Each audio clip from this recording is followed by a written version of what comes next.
For a show that aired almost 20 years ago, Avatar The Last Airbender is still incredibly popular. And I think this is because the show offers a meaningful exploration of character dynamics and relationships. One of the more compelling character relationships in the show being that of Zuko and Katara. And it shows. The shipping of these two is at a fever pitch. But because there's so much meaning packed into almost every crevice of the show, I have to wonder if we're looking at this relationship in the right way. So today I'm gonna cyberbully. I'm kidding. Today I want to talk to you about a different way to look at the Zuko and Katara relationship. Follow what I'm saying. So in stories, relationships can offer a deeper look into the psyche and motivation for characters that we love. A well-developed relationship can heighten our emotional investment in the characters and grow the overall story. We see this in Sokka's relationship with Suki. Here, Sokka begins to let go of his more chauvinistic views towards women, and he learns what it truly means to be a warrior. We can see this pay off later in the fight with Ozai. This is where Sokka fights off two juiced-up firebenders to save Toph. Now, none of this would have been possible without Suki. So how should we look at Zuko and Katara?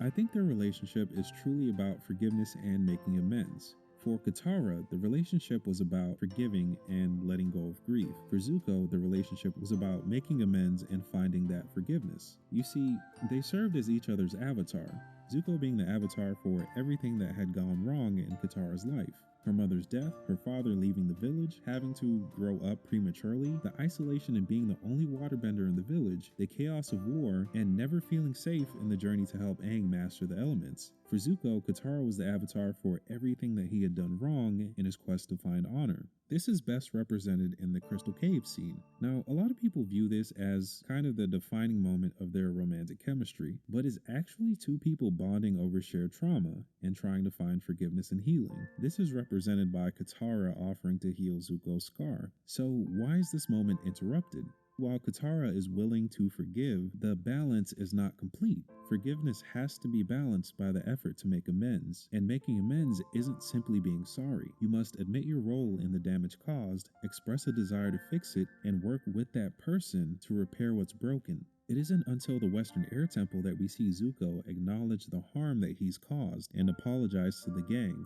In the Southern Raiders, we then see Zuko express his desire to fix things while talking to Sokka. The cycle of forgiveness is then complete when he travels with Katara in search of her mother's killer. This interruption not only saves Aang's life, but it makes their fight against Azula more compelling, because you now have two sworn enemies that have found forgiveness united for good against a common adversary.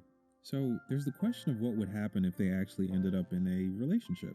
Viewing them through this lens, you could argue that given Zuko's emotional instability and dependency problems and Katara's propensity to mother everyone that she cares about, if you remember her fight with Toph, a relationship would have served as a kind of death to their individuality. Their stories likely would have become more about trying to make the relationship work at the expense of their personal growth as characters, and this probably would have distracted from the overall story of Avatar. I believe this is the reason that, aside from the Cave of Two Lovers episode and a few other instances, the show creators took a more subtle route in developing the relationship between Aang and Katara, while allowing Sokka to actually experience forming romantic ties.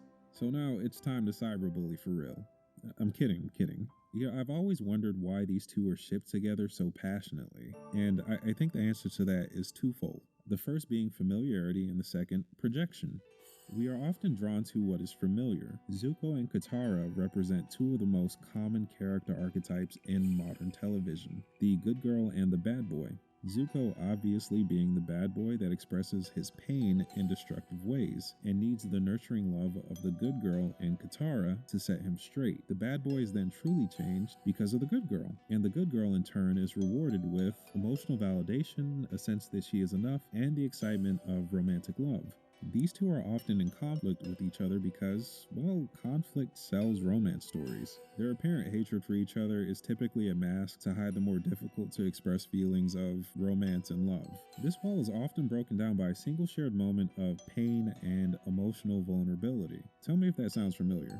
In stories, we often latch on to characters that we like, that we see ourselves in, or want to become. In this, our desires and choices then become that character's desires and choices. Any autonomy that character expresses in choice is then seen as strange, unacceptable, or forced storytelling. It's almost like an overbearing parent. So we might interpret surprise at sudden affection as disgust or unwanted, because that's how we would react ourselves. But this ignores the character, their individuality, and how their experiences might shape their choices and desires.